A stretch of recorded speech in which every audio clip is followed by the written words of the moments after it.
Naalala ni Mela ang kanyang mga magulang habang kausap ang mga magsasaka sa Barrio San Diego sa bayan ng Capitanes. Iyon ang bayan na katabi ng bayang kinalakihan niya, ang Pakit-Pakitan. Ang mag-asawang kausap niya ay isa sa mga pamilya ng magsasaka na labis na naapektuhan mula nang buksan ng teritoryo de los Forbes. Ilang taon na ang nakararaan. Mukhang excited tayo Kinindatan ni Julian si Jonas. Nagkataon na nakita sila sa isang flower shop sa loob ng Glorieta. Alam na kaagad niya kung para kanino ang bulaklak na binili nito. Para sa nobya nitong ilang taong hindi nakita. Reunited ang dalawa, kaya naman pala ng birthday ni Will ay hindi ito masyadong nag-participate sa kasayahan. He was loyal and faithful. What's up? Patuloy nito. Naalala mo yung nabanggit ko sa inyo dati na isang babaeng baka pakasalan ko balang araw? Yeah, at natatandaan ko rin pinagtawanan ka lang namin. He snickered. Well, laugh no more, my friend. She's gonna be mine. Really? And you're gonna marry her? Hell no, it's too early. Natawa na naman ito. Maya-maya ay nagseryoso. I might get married soon. Shut up! Let me rephrase that. I will get married soon. Get out of here, man. Why is everyone getting married? Una si Cholo, tapos ikakasal na rin si Bert next year. Ikaw rin? You're putting me on. But I guess, I'm gonna marry soon. I think Tanya's pregnant. Napaawang ang kanyang mga labi. Mukhang seryoso nga ito. At mukhang siya nga ang unang sinabihan nito. Napailing siya. What? Eh di ba sinabi ko sa'yo? Gumamit ka ng condom. Babies are enemies. Natawa ito. You know what? A sweet little thing isn't an enemy. Ew! Nalukot ang mukha niya. Really? Sweet little thing? They might look cute, but they are monsters. You can just say that because you've never been in love. Ew! Kadiri ka. Sige na nga, mauna na ako sa'yo. Baka mahawa pa ako sa kabaduyan mo. When are you gonna tell them anyway? Tomorrow? Big ceremony? I don't know. I haven't proposed yet. What? Then how sure are you that she's pregnant? It's just a hunch. See, tumalikod na ito. Ilang sandaling nakatayo lamang siya roon. Sa huli ay nagkibit-balikat siya. Iyon ang gusto ng mga ito. Wala siyang magagawa. At least, siya ay hindi muna mag-aasawa. Bakit ba siya magmamadali? Masaya siya sa pagkabinata niya. Masaya rin siya sa trabaho niya sa kanilang magkakapatid na ipinagkatiwala ng mga magulang nila ang shares sa family-owned corporation. At ngayon, ang pinapantasya niyang babae noon ay nakakadate niya na ngayon. Life was perfect for him. Loisa was his fantasy. Cheerleader ito noong kolehiyo at noon pa man ay pantasya na niya. Unfortunately, hindi niya magwang pormahan ito dahil porter na ito nung freshman siya.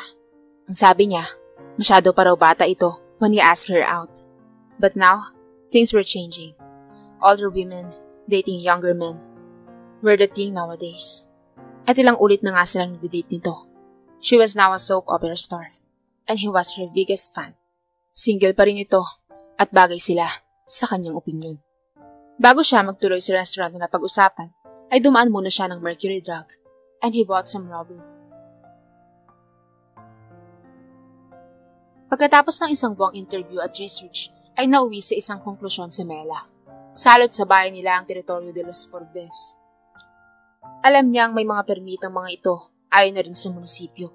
Ngunit ang hula niya ay dinaan ng lahat sa red tape. Baka walang tamang sanitation ng lugar at dahil may golf course ang mga ito, ilang libong galon na tubig bawat araw ang tiyak na nakukonsumo nito.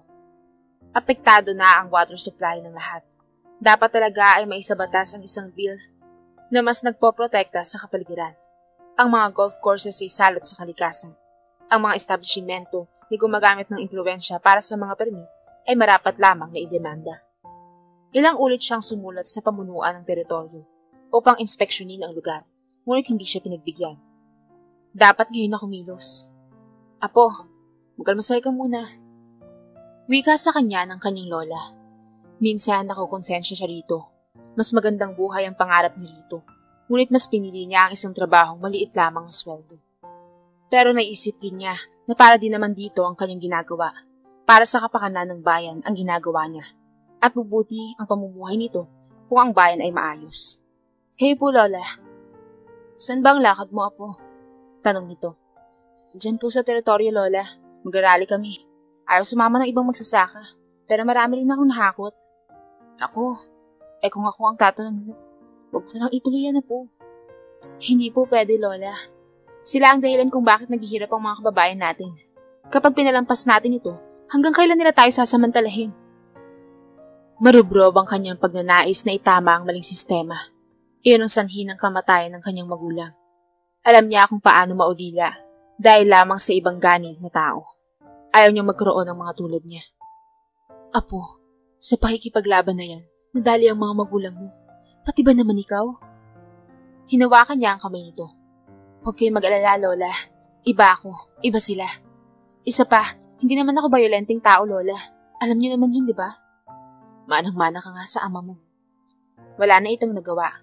Siya naman ay nagmano rito. Pagkatapos ay dumiretso na sa one gate ng teritoryo. Doon ang usapan nila ng mga kasamahan ng rallyista. Laking pagkadismaya niya nang maabutan sa kanilang pagtitipunan ang dalawang kaibigan niya at walang magsasaka lamang. Ang inaasahan niya ay aabot sila sa 50. Nilapitan kaagad niya ang mga magsasaka. Nasaan na po ang iba? Ayaw magsisama, Ineng. Natatakot sila. Huwag kayong mag-alala. Dadami rin tayo kapag nakita nila na may laban tayo. Pagbibigay assurance niya sa mga ito. Nilapitan na niya ang mga kaibigang sina Ana at Chingay. Galing ang mga ito ng Maynila. Oh, heto ang megaphone mo. Medyo diinan mo na lang ang pagpisila dahil nasira ko nung isang linggo eh. Wika ni Chingay. Tumikim muna siya bago nagsimula sa pagsasalita sa megaphone. Ipaglaban ang karapatan ng mga magsasaka sa pakit-pakitan at mga kalapit na bayan. Ipaglaban ng ordinaryong mamamayan ng lipunan. Ang lugar na ito ang siyang pangunahing sumisira sa kabuhayan ng ating kababayan. Teritoryo de los Forbes, maninira ng kapaligiran. Teritoryo de los Forbes, teritoryo ng mga gahaman. Sa araw-araw na pag-ooperate ng isang golf course, gaano karaming tubig ang kailangan? Habang ang mga magsasaka at ordinaryong mamamayan ay nagtsatsaga sa isang poso kada barangay. Gayong dati naman ay may supply ng tubig bawat bahay. Ang mayayamang miyembro ay naglalaro sa luntiang kapaligiran. Tama! Hiyaw ng kanyang mga kasama. Teritoryo de los Forbes, salot sa lipunan! Teritoryo de los Forbes, salot sa lipunan! Noon lamang sila nilapitan ng 5 security guards at pilit na boy. Nagkapit-bisig silang lami-isa. Hindi kami aalis hanggat hindi kami pinapakinggan, sigaw niya. Ipaglalaban namin ang aming karapatan. Kapag sinaktan niyo kami, idademanda namin kayo. Maya-maya ay dumami na ang mga gwardya at humarang sa kanila. Gayunpaman ay patuloy siya sa pagsasalita sa megaphone. Sanay siya sa pagrarally. Teritoryo de los Forbes! Teritoryo ng mga gahaman! Iyon ang paulit-ulit na sinisigaw nila. Hanggang sa bumukas ang gate. Isang lalaki ang lumabas mula roon. May kasama pang 2 nakapolo at barong na lalaki sa likod. Oh! Si Julian Vasquez! Wika niya nang mamukhaan ng lalaki. Nakita niya na ito dati pa sa hini. Ang kapal ng mukha! Nagsama pa ng bodyguards. Muli siya nagsalita sa megaphone. Teritoryo de los Forbes! Lungga ng mapagsamantala! Miss, may permit ka ba? Nakakunot noong tanong nito sa kanya. Wala, dahil ayaw kaming bigyan. Angil niya. Pero hindi kami naniniwala sa permit dahil sinisikil nun ang malayang pamamahayag ng damdamin. Natawa naman ito. Sinisikil ang malayang pamamahayag ng damdamin?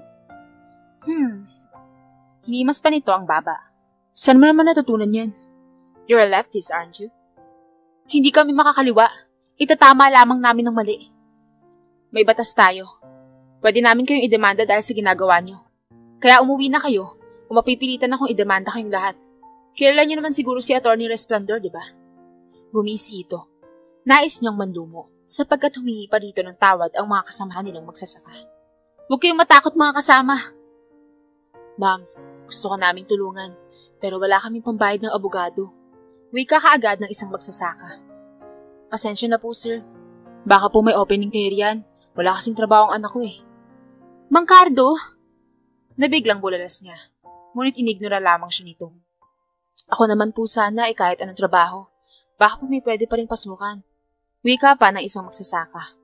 Hindik na hindik siya sa mga nangyayari. Actually, mapag-uusapan naman po yan. Nasa loob ang kapatid ko. Siya nang bahala sa inyo. Nako, maraming salamat po sir. Hindi. Hindi kayo alis. Mang Cardo, wala ba kayong paninindigan? Hindi ito makatingin sa kanya. Nais niyang magwala. Noon lamang nangyari sa rally niya, ang ganoon. Binalingan niya si Julian. Nakangisi ito sa kanya. Umuwi ka na. Saka ito tumalikod. Teritoryo de los Forbes! Mapagsamantala! Sigaw niya. Nilingon siya nito. What's your name, miss? Mela. At hindi kami titigil hanggat hindi ito natatama. What a name. By the way, you're cute. Napaawang ang kanyang mga labi at wala nang nasabi hanggang sa tuluyan na itong pumasok sa gate kasama ang 8 magsasaka na hakot niya. Naiwan siyang nakakapit-bisig pa rin sa dalawa niyang kaibigan. Sexual harassment ang ginawa niya. Malinaw? Hirit pa niya. Babalik tayo rito. At sa pagbalik natin, mas marami na tayong hakot. Mga magsasakang may paninindigan. Inis na tumalikod na rin siya. Kinabukasan, muling bumalik si Mela sa teritoryo kasama ang kanyang 2 kaibigan na sina Ana at Chingay. Nilapitan sila ng gwardya. Miss, bawal na talaga kayo dito. Ibinilin kayo ng amo namin sa amin. Hindi na talaga kayo pwedeng mag-rally dito. Hindi kami aalis dito. Matigas niyang sabi. Kahit na anong pakiusap ng gwardya ay hindi sila umalis roon. Kakaunti man tayong naisipaglaban ang karapatan ng mga ordinaryong magsasaka at mangingisda, hindi nangangahulugan na wala tayong magagawa, sapagkat ang katotohanan ay nasa panig natin. Teritoryo de los Forbes! Salot ng pakit-pakitan! Salot! Sabay na wika ni Ana at Chingay. Ganun na lamang ang gulat niya nang maya-maya ay may dumating na 2 police cars. Kung mamalasin ka nga naman, sambit ni Mela. Sumama na kayo ng maayos. May restraining order na kayo. Bawal na kayo rito. Wika ng isang pulis. Mukha naman itong mabait. Huwag na tayong magpahirapan. Alam naman ninyong bawal ito. Sumama na lang kayo sa amin. Matagal pa silang nakipagdebate, ngunit sa huli ay wala rin silang nagawa. Sumama na lamang sila sa patrol car. Nang maareglo na niya ang gusot sa presinto, ay niyaya ulit niya ang mga kaibigan at nagdesisyon silang bumalik doon. Hindi ka pa rin ba nagsasawa? Napatingin si Mela sa sasakyan na papasok sa teritoryo. Si Julian Vasquez ang sakay nito at nakakunot ang noo nito. Hanggat hindi kami pinapakinggan, hindi kami aalis rito. You're crazy women. Bale walang sagot nito, saka ipinasok na ang sasakyan. Napaismid naman siya. Hindi ko maintindihan kung bakit kailangan pa natin pag-usapan ng gagawin sa babae. Wika ni Julian. Hindi niya alam kung matatawa o maiinis. Nagkaroon sila ng biglaang meeting nang dahil lamang sa isang relihistang si Mela. And what are your suggestions, smart guy? Tanong ni Bert. Press more charges. That would keep her quiet. Problem solved. I can't believe I missed a date for that little... Whatever. I have your information about her. Ani ni Will. Saka ipinasa sa kanila ang isang folder. Nakatala roon ang background ng babae. Napansin niya kaagad na iisa na lamang pala ang kamag-anak nito sa mundo. Ang lola nito. You know what? Even without this, I don't think we could press more charges. Have you seen her? Ani ni Jonas. Yes, I have. And she looks pretty to me. Look, I'm in a hurry. Can we skip this? Magbobotohan na tayo. I say, we press more charges. Alright. Who's with Jules? Tanong ni Will. Oh, come on. Sambit niya nang siya lamang ang magtaas ng kamay. The other guys just snickered. Fine. But stay true to my words. She deserves war. Siya rin naman ang nag-insist nito in the first place. Idedemanda siya dahil siya naman ang wala sa ayos. She will eventually give up. It's a foolproof plan. Julian, we are all in a hurry. But that's enough. I suggest one of us take care of her personally. Hindi pwedeng idemanda. Kailangang magawa ng paraan without scandal. Come on, she only gets minimum wage. So? Muling hirit niya. Ang ibig sabihin, lahat ng minimum wage ng sweldo, pwedeng gulpihin tayo at hindi tayo kilos ng tama? Shut up, kid. Sabi ng kuya niya. I agree with you, Will. Me too. Sabi naman ni Salvador. Isa-isa pang nagsitayuan ng lahat. Napabuntong hininga siya kahit hindi niya maiwasang mapaismid. Mukhang matatagalan pa yata ang meeting. Baka tatawagan na lamang niya si Loisa upang ikansela ang kanilang midnight rendezvous. Sayang, he was looking forward to it big time. So sino sa atin? Tanong ni Jonas. Definitely not me. Sabi kaagad niya, umismid pa siya. Kung magbubunutan man, dapat lamang na hindi nakasali ang kanyang pangalan. Oo, at para sa kanya, cute si Mela. Pero ngayon iniinis na siya dito. Lalo na itong dahilan kung bakit hindi matutuloy ang meeting nila ni Loisa. I suggest, Julian. Sabi ng kanyang kapatid. Yeah, right. Bali walang sabi niya. Yeah, Why not you, Jules? They all selected him. Guys, it ain't funny. Sinipat niya ang relo. Kung mag-helicopter siya, baka makahabol pa siya sa usapan nila ni Loisa. Basta matapos na kaagad ang meeting. Who's in favor of giving Jules this task? Mapang-asar ng ngiti ni Will. Lahat ng mga ito ay nagtaas ng kamay. Nalaglag ang kanyang panga. Napatayo siya kasabay ng pagbagsak ng kamao sa mesa. Oh, come on. Are you guys kidding me? Lahat ng mga ito ay ngingiti-ngiti. Umapila siya kay Will. Will, man, this isn't fair. And you know it. Well, magbobotohan na tayo. At ang majority, ikaw ang pinili. Alam niyo, pinagtitripan niyo lang ako eh. Dapat nga akong hindi kasali sa pagpipilian eh. I hate that woman. I saw the security tapes. And you tell her that you find her cute. Am I right? I find monkeys cute as well, if you know what I'm saying.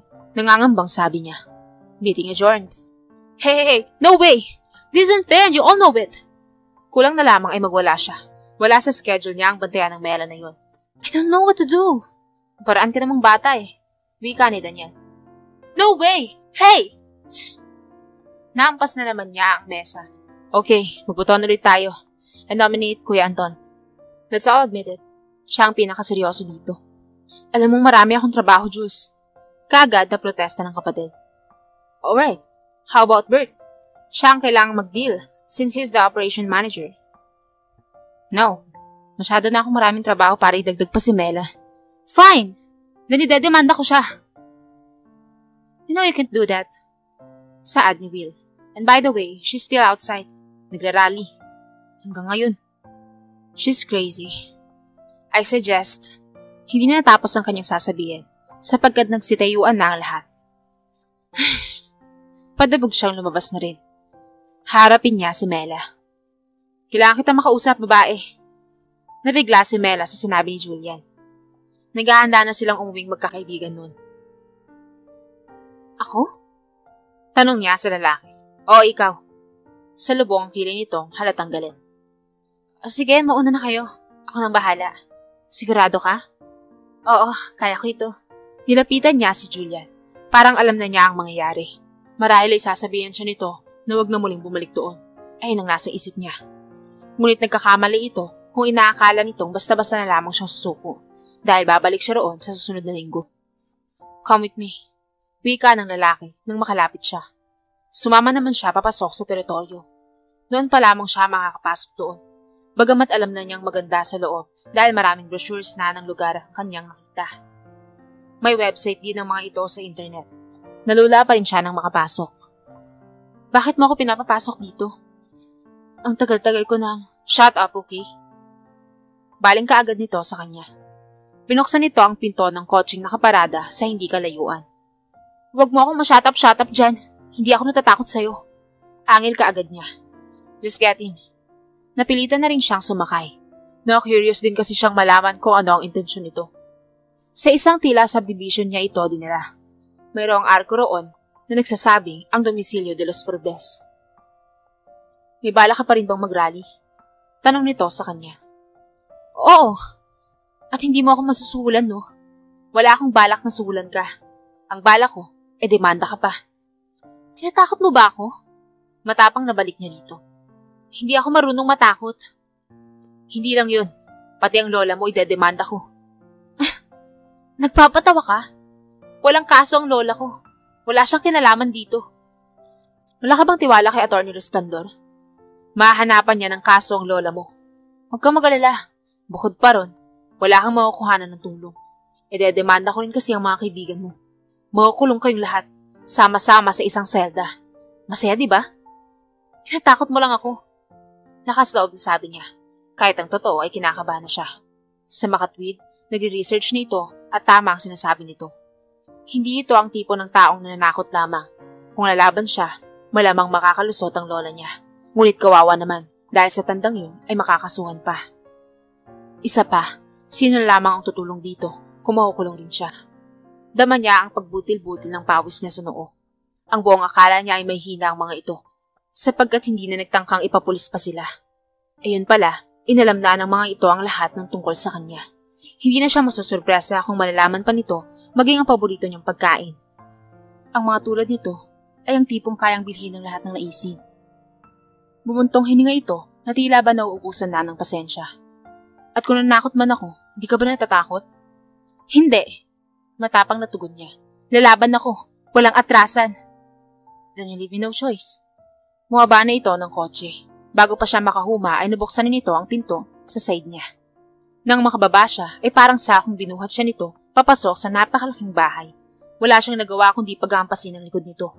Walang yaka! Kriminal! Ganid! Magkikita tayo sa korte! Ibaba mo ako! Mapang-asar na tumawa lamang ito. Hindi makapaniwala si Mela sa nangyayari. Nakakulong na siya ngayon sa isa sa mga kwarto sa bahay na yun, na nauhulaan niyang pag-aari ni Julian Vasquez. Ikinandado nito iyon at iniwan siya roon. Bukod pa ron, tinangay nito ang cellphone niya. Kinapkapan pa siya nito at kinuha ang kaawa-awang 5,110 niya. Naghihimagsik ang kanyang kalooban sa aksyong iyon ng binata. Marami na siyang naiisip na ikakaso rito, kabilang na doon ang kidnapping, sexual harassment at attempted homicide. Dinala siya nito sa bahay nito, baka balak siyang patay nito. Nilapitan kaagad niya ang bintana. Walang pag-asang makalusot siya roon, sapagkat naka-welding ang grills nun. Hindi siya mapakali sa loob. Palakad-lakad lamang siya. Sa huli ay kinuha niya mula sa mesa ang isang kandelabra. Sakaling pumasok uli si Julian, ay hahatawin niya ito sa ulo. Baka tama ang hinala niya, ipapapatay na siya nito at patatahimikin ng tuluyan. Walang yaka talaga. Bulalas niya sa kawalan. Kay dali siyang nadala nito sa kwarto na yun. Ang pagsusuntok niya rito ay tila walang epekto. Paano naman ay malaking lalaki rin ito, bukod pa sa may kaliitan siya. Tipikal na Pilipina ang tangkad niya. 5 talampakan lamang. Balingkinita ng kanyang katawan at sadyang physically impossible na makalaban siya sa tulad ni Julian Vasquez. Ngunit sisiguraduhin niya na sa tulong ng kandelabrang hawak niya ay hindi na ito makakapalag at makakatakas na siya mamaya. Walang pagkainit na naghintay siya sa gilid ng pinto, kahit malaki naman ang kwarto. Ayaw niyang mahuli na wala sa posisyon. Desidido na siyang maghintay roon kahit naugatin pa siya. Makalipas lamang ang mahigit kalahating oras ay may narinig na siyang kaluskos sa labas. Tumakbo siya sa bintana. Nakaparada na nga ang kotse sa garahe. Nagantada siya at pumesto na sa tabi ng pinto. Maya-maya pa ay bumukas na yun. Ubod ng lakas na hahatawin na sana niya ito sa ulo. Ngunit na isang ganito ang braso. Isang malakas na hiyawang kumawala sa mga labi nito. Sinamantala na niya ang pagkakataon. Habang hawak nito ang braso ay dinagukan niya ito sa ulo at nagtatakbo pababa ng hagdan. Ikaw! Bulyaw nito sa tinig na hindi makakaila ang sakit na nadarama. Solid yung hataw niya dahil antike ang kandelabra. Tiyak na ilang araw na mamamaga ang braso nito. Kabado siya ngunit nagawa niyang tumakbo ng mabilis. Hindi na siya nag-aabalang lingunin pa ang binata. Malapit na siya sa gate nang mapatili siya. Pumaikot sa kanyang bewang ang isang braso nito. At muli siyang pinasan nito na tila siya ay isang bubig ng saging. Walang yaka! Wala kang puso! Pagtatalak niya. Nagmistulang kitikiti siya sa pagpalag. Tumigil ka at baka may pagsakita. Bato ang sahig. Gusto mo bang mabasag ang ulo mo, ha? Saway nito sa kanya. Kulit mo babae ka. Sinusubukan mo talaga ako. Huwag mo ako sagarin at malapit na ako mapikon sa'yo. Bubugbugin talaga kita. Ngunit hindi siya natakot. Lalaban siya kahit sa huling hininga niya. Patuloy siya sa pagpalag. Sa kalaunan, ibinagsak siya nito sa sopa. May diferensya ka rin, no? Tinuro nito ang sentido. Ikaw na nga ang mali. Ikaw pang may galang magalit. Hindi na maipinta ang mukha nito. Pulang-pula na yun. Tumaas baba na rin ang dibdib nito. I've never hated a woman like this before. Aktong tatayo na naman siya nang kaagad siyang lapitan nito. Hinawakan nito ang mga braso niya. Ano ba? Pakawalan mo ako. Walang yaka. Idedemand na kita. Bulyaw niya rito.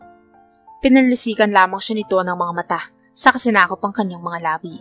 Natigalgal siya dahil iyon ang kanyang first kiss. Bigla ay nalito siya. Hindi niya inaasahan na ganoon ang gagawin nito at lalong hindi niya inaasahan na masarap palang mahalikan. Panandali ang hindi gumana ang isip niya. Nagmistulang tuod siya. Habang ang mga labi nitong kanina ay mariing, ngayon ay magaan na ang pagkakalapat sa kanyang mga labi. Nanlalaki na ang mga mata niya. Sa puntong iyon ay kumalas na ito. Isang ngisi ang pumorma sa mga labi nito. Natahimik ka, no? Tila nangiinis pang sabi nito. But you're the ice queen. Apparently, not a bit of response. Sigurado ako yan ang first kiss mo. Bastos! Bawi niya. Ganun na lamang ang asan ng kanyang dibdib. Bigla ay parang nais niyang maluha. Ano ang karapatan ng lalaking tong kunin ng kanyang first kiss? Sa kauna-una ang pagkakataon, mula nang maulila siya, pakiramdam niya ay napaka-helpless niya. Ayaw na ayaw niya ng ganung pakiramdam, at ang hudas na ito ay sasaglit pa lamang niya nakakilala, ay pinadama na iyon sa kanya. Nagre-rebelde ang kalooban niya dahil sa halik na yun. Rapist! Rapist ka, rapist! Singhal niya rito. Idedemanda talaga kita. Shut up, or I'll kiss you again. You cold witch. Natahimik siya. Naupo ito sa coffee table sa tapat niya. Nitigan nito ang kanyang mukha. May munting ngisi sa mga labi nito. Naiinis at nalilito pa rin siya. Kaya nagpasya siyang magyuko na lamang ng ulo. Ngunit itinaas nito ang kanyang mukha. Kaagad na tinabig niya ang kamay nito. Ikaw, makinig ka sa akin. You will stay here until I see you're not a threat to us anymore. Do you understand? Nagbabaliw ka kung iniisip mong gagawin ko yun. Puno ng kumbiksyon ang kanyang tinig. Kaagad na napuno ang ideya sa isip niya kung paano makakatakas roon. Naisip niyang mahihirapan siyang makalabas ng teritoryo. Naalala mo ba ang usapan natin kanina? Dedemanda kita kapag hindi mo ginawa ang mga sasabihin ko sa'yo. Sasama ko ang lola mo at ang mga kaibigan mo. Kaya don't you dare to underestimate the Forbes. You have no idea what we can do. Napalunok siya. Batid niyang totoo ang sinasabi nito. Ito at ang kapatid nito at ang iba pang may-ari ay mayayaman. Si Resplandor ay isang batikang abogado. Si Joseph Asilo naman ay anak ng vice-presidente. Ang sasama niyo. Usal niya rito. Yes. Makakaganti rin ako sa inyong lahat. Mga walang hiya. Nanumbalik na naman ang galit niya. Malinaw na ginigipit siya nito. Ngunit wala siyang magagawa. Ayaw niyang makulong. Lalong ayaw niyang madamay ang lola niyang tahimik ang buhay. Maging ang mga kaibigan niya. Know what? That attitude wouldn't get you anywhere. I don't want to listen to you anymore. Because I still find you pretty annoying. I miss a very important date because of you. That's why I hate you so much. So you might as well just shut up and go to your room. Saan ba yun? Naka-ismid na tanong niya. Doon sa pinanggalingan mo kanina. At ikukulang mo lang ako rito? Yes. At nagbakasyon ng maid ko. You can clean and do laundry. Lumawak ang pagkakangiti nito. Manigas ka. Well, sweetheart, you have no choice. Visit. Why don't you get me a glass of water instead? You're pissing me off. Napawang ang kanyang mga labi. Halata naman na nais lamang nitong lalo siyang mainis. Nakangiti pa rin ito. Lumipat pa ito sa isang couch at itinaas ang paa sa coffee table. Ano tinitingin mo? Move it! Alam nito kung paano makipaglaro. At alam ni Mela na siya ang talunan. Tama ito. Wala siyang choice. At kahit pa na hindi nito ikandado ang mga pinto, ay tiyak naman na hindi siya tatakas kailanman. Maisip pa lamang niya ang lola niyang nasa likod ng malalamig na bakal ng selda ay nangingilabot na siya. Nagtungo na rin siya sa kusina. Madali naman niyang nahanap kung nasan yun. Napakalaki nito at malinis. Mahalata mo rin na bago ang mga kagamitan. Dumiretso siya sa cupboard at maayos rin ang mga gamit doon. Nang makakuha na siya ng tubig, ay nakita niya ang isang salt shaker. Isang ideya ang pumasok sa isip niya. Kinanaw niya ang isang kutsaritang iodized salt sa tubig. Saka dinala iyon kay Julian na ngayon ay prenting nakaslouch sa couch habang nagbabasa ng isang magazine. Thank you, maidservant. Wika pa nito. May pag-uutos pa po ba kayo, naghaharing uri? Sarkastikong tanong niya. Sukat na tawa ito, bagamat hindi sumagot. Ininom na nito ang tubig na may asin. Hindi nito iyon nalunok. Lumobo ang mga pisngi nito at nanlaki ang mga mata. Siya naman ay nakahalokip-kip lang. Ano? Masarap ba? Ibinalik nito lahat sa baso ang nainom na tubig. Tsaka nagkanda samid-samid. Kakalbuhin kitang babae ka! Nanggagaliiting wika nito. Good night! Tinalikuran niya na ito. Hanggang sa makakat siya sa hagdan ay ubo pa rin ito ng ubo. Kaya naman hindi na napigilan pa ni Mela ang mapahalakhak. Masamang-masama ang loob ni Mela habang pabalik sa teritoryo. Hindi siya nakatulog sa nagdaang gabi sa dami ng kanyang isipin. At ngayon nga ay kagagaling pa lamang niya sa bahay ng lola niya at nagpaalam siya rito. Hindi niya masabi dito ang totoo dahil tiyak na mag-aalala ito. Sinabi na lamang niyang may misyon siya sa teritoryo. Sanay na ito sa kanya kaya pinayagan siya nito. Bit-bit niya ang kanyang maliit na bag na naglalaman na ng halos lahat ng kanyang mga damit. Kakaunti lamang talaga ang kanyang mga damit dahil imbes na ipambili niya ng pansariling kagustuhan, ay mas pinipili niyang mag-abot sa kanyang lola sa tuwing sumasahod siya. Nakita na niya si Julian sa gate. Sa lubong ang mga kilay nito at mukhang kakagising pa lamang. Nakasando, boxer shorts at tsinelas lamang ang suot nito. At saan ka nang galing ha? Sita nito kaagad sa kanya. Nagpaalam sa lola ko. Bakit ba? At sa akin hindi ka nagpaalam? Tulog ka pa eh. Pasok. Inirapan lamang niya ito at pumasok na sa loob ng bahay. Sa susunod, hindi ka na pwedeng umalis ng walang paalam. Naiintindihan mo? Opo, nagaharing uri. Bigla ay nabura ang gatla sa noon nito at misto lang batang napahagkik. Hindi niya alam kung mas gwapo ito kapag galit at seryoso o kapag ganun nakangiti. Natigilan siya at kailan niya pa naisip na gwapo yun. Pero sa totoo lang, cute naman talaga siya. Asyanong-asyano ang mga mata nito, bagaman hindi naman singkit, pero kapag humingiti ito ay bahagyang lumiliit ang mga yun. Matangos rin ang ilong nito, maganda ang mga labi, kayong manggi ang kutis nito, pantay na pantay at maganda ang pangangatawan nito. But he was a monster, so no matter how good looking he was, mainit pa rin ang dugo niya rito. Ang bilis ah! What's for breakfast? Suman. Tinalikuran na niya ito at nagtuloy na sa kusina. Wala naman itong naging reklamo sa nakahain, bagamat inutusan siyang tikman muna niya ang kape bago nito inumin yun. Natawa tuloy siya. Walang asin yan. Naninigurado lang. Hanggang kailan ba ako rito? Don't start on that, please. Masyado pang maaga. Ay kung hindi mo napapansin, namamaga ang braso ko. Kasalanan mo to eh. Dapat lang yan sa'yo, no? Wika niya, bagamat bahagyang nakonsensya. Noon nga lamang niya nakita ang pasa sa braso nitong bahagyang namamaga, gawa ng pagkakampas niya rito sa nagdaang gabi. Shhh! Halika, sabay na tayo. Sige, mauna ka na, busog pa ako. Kumain na ako kanina sa bahay. Magkape ka na lang, halika. Naupo na nga siya sa tapat nito. Nga pala, kung sasabihin ko sa'yo hindi na ako magrarally at hindi na rin ako magdedemanda, paalisin mo na ba ako? Hindi. Kumagat ito ng suman. May trabaho ako. May trabaho ka rin dito. Ano? Katulong mo? Psst, panay reklamo. Ang daming babae diyang handang ibigay ang lahat para lang sa pwesto na yan. Naitirik niya ang mga mata sa kisame. Talaga nga namang napakalaki ng ego ng lalaking ito. Tipikal na lalaking lumaki sa lugar, nakakadawalang tindi ng makismo. Alam mo ba, na mula pa noong unang panahon, kinailangan ng ipaglaban ng mga babae ang bawat karapatan namin na hindi ibinibigay ng mga taong tulad mo. Ang lola mo, ang babaeng nagsilang sa'yo, lahat yan sila nakaranas ng diskriminasyon sa mga lalaking katulad mo. Wow! Putol nito sa sasabihin pa niya. A sermon about female discrimination from someone who doesn't even obey the law? Ayos! Gusto mo ba ipaalala ko ulit sa'yo kung bakit ka nandito? Hindi yun ang punto ko. Ang sinasabi ko, yeah, I know. I'm sorry, alright? Ang layo na ng tinakbo ng isip mo. Nasa Magallanes lang ako, kubaw ka na. Look, what I'm trying to say is that I'm a very attractive male. That's all. Gumisi ito. Well, if you could prove it otherwise, then do it. Kailan ba ako makakauwi? Kapag sigurado na ako hindi ka na naman mababaliw at gagawa ng kung ano-anong kalokohan sa labas. Masama bang mag-rally? Masama bang sabihin ang gusto mo? Paano malalaman ng mali kung ganito lang yung kasimple? Kung wala kang permit, illegal yun. Hindi ko na nga gagawin eh. Yeah, right. Tumayo na ito. Would you mind cleaning up? Thank you. Tuluyan na itong tumalikod. Naiwan siyang nagngingit-ngit. Nauwi sa konklusyon si Mela.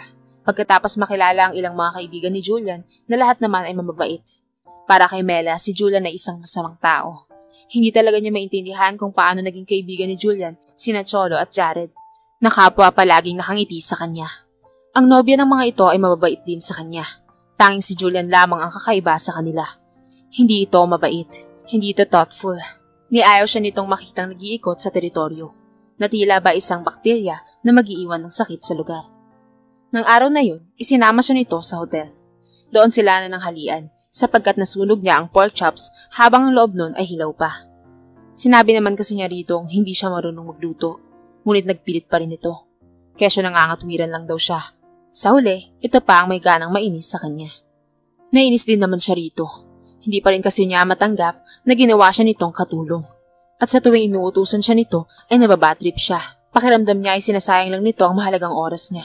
Kung saan na lang ay hayaan na lamang siya nito. Mas marami pa sana siyang matutulungan. But she was stuck there. At nasa kami nito ang desisyon kung kailan siya makakabalik sa normal. Wala pa rin siyang maisip na ideya kung paano magagantihan ng lalaki. Hindi kasi siya mapakaling isiping wala man lamang siyang magagawa upang ipamukha ritong hindi siya nito makakayang i-blackmail na walang konsekwensya. Pero matagal pa ang panahon upang mapag-isipan niya yun. Mabuti at hindi ka naiinip dun sa bahay nitong si Jules. Tanong sa kanya ni Faith, ang fiancé ni Jared. Natuklasan niyang dating international model pala ang nobyo nito. Nakakainip nga eh. Tugon niya. Kaso alam niya naman na walang magagawa ang katulad ko na kontray ng isang naghaharing uri. Ang lakas ng tawanan ng lahat, maliban kay Julian na nakalukot ang muka. Nag-e-enjoy si Mela na ikipagkwentuhan sa mga kasama nito sa mesa. Samantala, si Julian naman ay tahimik lamang. Maya-maya ay nagring ang cellphone nito. Sinagot nito iyon pagkatapos magpasintabi. Hello? Loisa? How are you, darling? Tumaas ang isang kilay niya. Tumayo ang binata at naglakad palayo habang nakadikit sa tenga nito ang cellphone. Come to think of it, she didn't know anything about the man. Hindi niya alam kung ilang taon na ito, kung ano ang trabaho nito, kung may fiancé na rin ba ito tulad nila Cholo at Bert. Sino bang Loisa na yun? Malamang, nobyo niya ito, sapagkat tinawag nitong darling. Sumubo siya ng melon ball. Yung Loisa ba yung girlfriend niya? Direktang tanong niya sa mga bagong kaibigan. We don't know. Ani ni Bert. Maybe. Maybe? Actually, I never asked Julian about it. Ay nako, ang dami-daming chicks niya si Julian. Sabi naman ni Faith. Halos every weekend iba-ibang kasama rito. But he told me one time, Loisa Encarnacion is his ultimate fantasy. Matagal na siyang may love affair kay Loisa. Ngayon lang nagkatotoo. Casual itong magsalita. Tila hindi lingid sa mga tao na chick boy si Julian. Hindi na niya ipinagtaka pa yun. The man could be charming if he wanted to. Saksi siya kung paano ito makisalamuha sa mga tao at sa mga empleyado sa hotel. Marahil kung sa ibang pagkakataon sila nagkakilala, ay nagka-crush pa siya rito. Teka, Loisa Encarnacion? Di ba artista yun? Yes, sagot ni Faith. Napatango-tango siya. Isang artista sa telenovela ang babae. Ito ang bida sa primetime soap opera na halos 2 taon na sa ere. Alam niya sapagkat palaging nanonood nun ng kanyang lola. Hindi nga lamang niya alam ang takbo ng istorya nun. Basta't ang alam niya lang, bida ang babae roon. Napakaganda ng babaeng yun, lalo na ang mga mata nitong nangungusap. Kaya siguro ito ang ginawang bida sapagkat mukhang kawawa palagi ang mga mata nito. Nobya pala ito ni Julian. Nang magbalik na ang binata sa mesa, ay abot hanggang tenga ang pagkakangiti nito. Guess what? What? Ani Bert. Loisa is coming over. Ang dami na pala siya. Nakadama siya ng iritasyon sa pinapakita nitong kasabikan. Nais niyang mainis sa kanyang sarili. At bakit naman siya maiirita? Pilit na lamang niyang inignora ang nadarama. Mas maganda pa ngang naroon ng Loisa na yun. Nang sa ganun ay walang mangungulit sa kanya at mag-uutos ng kung ano-ano. Hindi ka pa ba tapos? Wika sa kanya ni Julian. Mukha ba akong tapos na? Could you eat a little faster? Bakit ba? Hindi ito umimik. Ganun pa man ay panay ang kuyakoy ng binti. Napatingin tuloy siya sa magkasintahang Bert at Faith. Napailing naman ng babae. Si Bert naman ay sinabihan si Julian. Kami na ang bahala kay Mela, mauna ka na. No, hindi ko pwedeng hayaan itong lokalokong to. Pinandilata na lamang niya ito ng mata. Lalo namang binagalan ni Mela ang pagkain. Bakit pa siya nagmamadali para sa Loisa na yun? Excuse me, hindi lahat ng gusto ni Julian ay gagawin ko, no? Manigas siya. Alright, let's go. Wika nito, nang sa wakas ay maubos niya ang fresh fruit salad. Hinawakan pa nito ang kanyang braso. Teka muna, gutom pa ako. Bert, pakitawag naman yung waiter. Lady, you've had enough. Pati ba ang gusto kong kainin ko kontrolin mo? Sobra ka naman yata. Oo nga naman. Let her eat, Jules. Kami na ang bahala sa kanya. Ani, Faith. Walang nagawa ang binata kundi ang magpabuntong hininga na lamang. Lihim naman siyang nagbubunyi. Ang in-order niya ay yung Caesar salad na may kasama pang presentation. Bakas na ang pagkairita sa mukha ni Julian. Alam kong nananadya ka. Bulong nito sa kanya. Ha? Hindi ko alam sinasabi mo. Yeah, right. Caesar salad after the meal. Seriously? Sa ito yung gusto ko eh. Okay mo ba? Hindi na ito nagsalita pang muli. Panay na lamang ang pagkuyakoy at pagte-text. Nang matapos na siya ay hindi na siya nito hinayaang umorder pa ulit kahit balak niyang kumain ng ice cream. Malakas talaga siyang kumain pero hindi siya tumataba. Mabilis na lamang siyang nagpaalam sa Magnolio. Nang makasakay sa kotse ni Julian, ay pinatakbo kaagad nito iyon. Wala pa rin itong kibo at tila nasa malayo ang isip. Lihim na lamang siyang napailing. Nang maiparada nito sa tapat ng bahay ang sasakyan, ay nauna na itong pumasok. Call the hotel. Tell them to book a suite. Utos nito sa kanya. Tsaka patakbong umakyat sa hagdan. Tumalima naman siya. Naghintay na lamang siya sa sala. Mahigit kalahating oras si Julian sa itaas at nang bumaba ay bahagya pang nabasa ang buhok nito. Naligo pa ang hudyo at ang bango-bango. Nakangiti ito. Pasipol-sipol pa habang doon nasa sala isinuot ang mga sapatos. How do I look? Tanong nito sa kanya nang matapos ito. Pogi ko, no? Nairita na naman siya, ngunit dahil ayaw niyang i-entertain ng ganoong saloobin, ay tumango na lamang siya rito at ipinagpatuloy ang pagbabasa ng isang magazine. Wow! First time Anito. Umalis ka na. Maya-maya na. Wala pa naman siya sa hotel eh. Tatawag siya sa akin pag nandun na siya. Ayaw ko namang isipin niyang masyado akong excited, no? Hindi nga halata eh.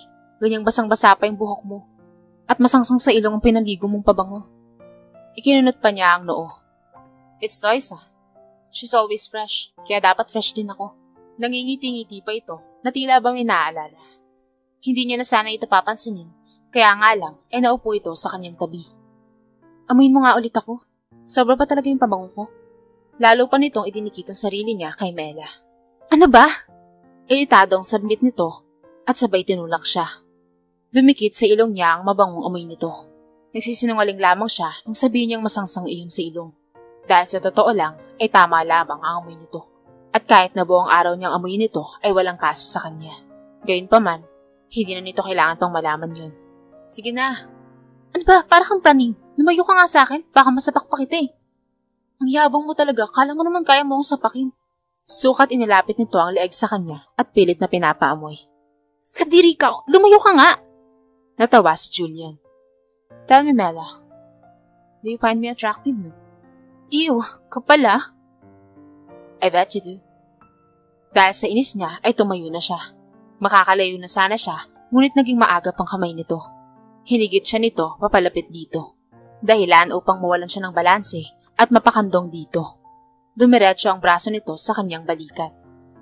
And you smell wonderful. Napalunok siya. Nakatingin ito sa kanyang mga mata at ang tibok ng puso niya ay mistulang drum na hinahataw ng malakas. Burado na ang ngiti sa mga labi nito, bagkus tumataas baba ang Adam's apple nito. And you're very pretty without even trying. I hope you know that.